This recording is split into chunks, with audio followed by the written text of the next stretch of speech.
नमस्कार, स्वागत आहे तुमचे माझ्या चॅनलमध्ये। आज आपण आंबे डाळीची रेसिपी बघणार आहोत। आंबे डाळ बनवण्यासाठी मी इथे 1 वाटी चण्याची डाळ 4 ते 5 तास छान भिजवून घेतलेली आहे।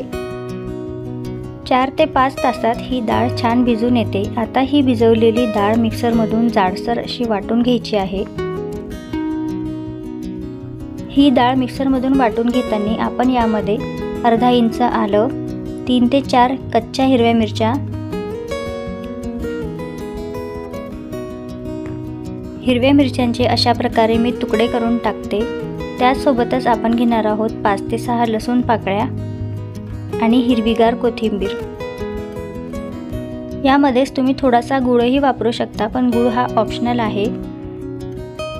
आणि थोडं चवीपुरतं मीठ। आता हे सर्व पदार्थ मिक्सरमधून जाडसर वाटून घ्यायचे आहेत। हे बघा, अशा प्रकारे मी ही डाळ वाटून घेतलेली आहे।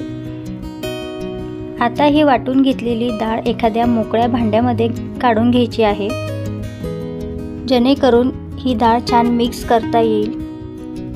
आता या जाडसर वाटून घेतलेल्या डाळीमध्ये मी 1 कैरी किसून घेतलेली आहे। तुम्हाला हवी तशी हवी तेवढी कैरी तुम्ही यामध्ये किसून घालू शकता तुमच्या आवडीप्रमाणे। यामध्ये जर तुम्ही थोडासा गूळ टाकला तर गोड, आंबट आणि तिखट अशी छान चव या आंबे डाळीला येते। आता ही किसून घेतलेली कैरी डाळीमध्ये व्यवस्थित मिक्स करून घ्यायची आहे। कैरी तुम्ही डाळीसोबतच मिक्सरमध्येही बारीक वाटून घेऊ शकता, पण किसून घेतल्यामुळे कैरीची दाताखाली छान चव येते। आता आपण या डाळीसाठी फोडणी तयार करून घेऊया। फोडणी तयार करण्यासाठी मी इथे 2 चमचे कडकडीत तेल गरम करून घेते। तेल गरम झाल्यानंतर त्यामध्ये भरपूर अशी मोहरी घालायची आहे। मोहरी जास्त असल्यामुळे डाळीला छान चव येते। मोहरीनंतर जिरे, कढीपत्ता, 2 ते 3 लाल मिरच्या आणि सगळ्यात शेवटी 1 चमचा तीळ घालायचे आहे। तीळ तेलामध्ये छान झाल्यानंतर ही गरम अशी फोडणी आपण मिक्स केलेल्या डाळ आणि कैरीमध्ये घालायची। ही अशा प्रकारे कडकडीत मोहरी जिऱ्याची फोडणी या डाळीमध्ये टाकल्यावर या डाळीला छान अशी चव येते। आता ही मोहरीची फोडणी, कैरी आणि डाळ पुन्हा एकदा छान चमच्याने एकत्रित करून घ्यायची, म्हणजेच ही फोडणी सर्व बाजूंनी लागेल।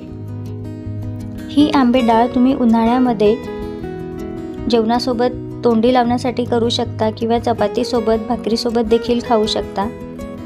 तसेच ही डाळ चैत्रगौरीच्या प्रसादासाठी देखील तयार केली जाते। हे बघा, अशा प्रकारे तयार आहे आपली छान अशी आंबे डाळ। ही रेसिपी तुम्ही आतापर्यंत केली नसेल तर नक्की करून बघा, चवीला खूप छान होते। उन्हाळ्यामध्ये आपण कैरीच्या वेगवेगळ्या रेसिपी तयार करतच असतो, त्यामधलीच एक ही रेसिपी आहे। तर ही रेसिपी देखील तुम्ही यावर्षी नक्की तयार करून बघा।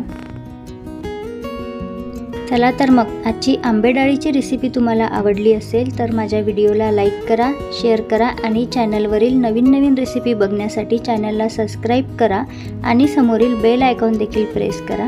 बेल आयकॉन प्रेस केल्यामुळे चॅनलवर येणाऱ्या नवीन रेसिपीचं नोटिफिकेशन तुम्हाला लगेच मिळेल।